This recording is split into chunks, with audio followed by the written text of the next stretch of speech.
అందరికీ నమస్కారం. ఈరోజు కొంతకాలంగా రావులపాలెం టౌన్, అదేవిధంగా Ravulapalem rural circle, Atreyapuram, Kothapeta, Alamuru police స్టేషన్లో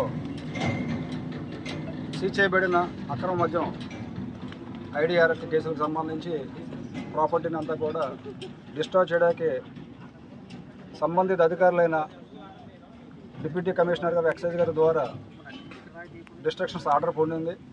ఈరోజు అమలాపురం అసిస్టెంట్ ఎక్సైజ్ సూపరింటెండెంట్ గారి యొక్క ఆధ్వర్యంలో రావులపాలెం పోలీస్ స్టేషన్ ఎస్హెచ్ఓనైన నేను, అదేవిధంగా రావులపాలెం రూరల్ సిఐ గారు విజయసాగర్ గారు, ఆలమూరు ఎస్ఐ గారు, కొత్తపేట ఎస్ఐ గారు, ఆత్రేయపురం ఎస్ఐ గారు మరియు మధ్యవర్తుల సమక్షంలో ఆ కేసు ప్రాపర్టీని ఈరోజు తగిన ప్రికాషన్స్ తీసుకుని డిస్ట్రక్షన్ చేయడం జరిగింది.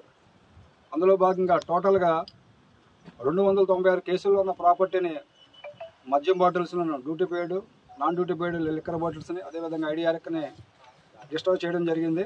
ఇందులో ఐడిఆర్ఎక్ వచ్చి 1944.5 లీటర్లుగా గుర్తించడం జరిగింది. అదేవిధంగా ఎన్డీపీఎల్ బాటిల్స్ వచ్చి 9456 బాటిల్స్ ఎన్డీపీఎల్ బాటిల్స్ని డిస్ట్రాయ్ చేయడం జరిగింది.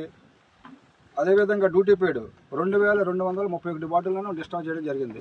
ఇదంతా కూడా పక్కాగా ప్రాసెస్ ప్రకారం సంబంధిత అధికారుల దగ్గర నుండి తగిన ఉత్తర్వులు పొంది ఇది నిర్వహించడం జరిగింది. దీని మీదట పోలీస్ స్టేషన్లన్నీ కూడా ఈ యొక్క సీజర్ ప్రాపర్టీతో నిండిపోవడంతో ముందస్తుగా ఎస్పీ గారి యొక్క సూచనల మేరకు, వారి యొక్క డైరెక్షన్లో ఈ రెండింటిని కూడా క్లియర్ చేయడానికి ఉద్దేశంతో ఇదంతా కూడా వేగవంతంగా చేయడం జరిగింది.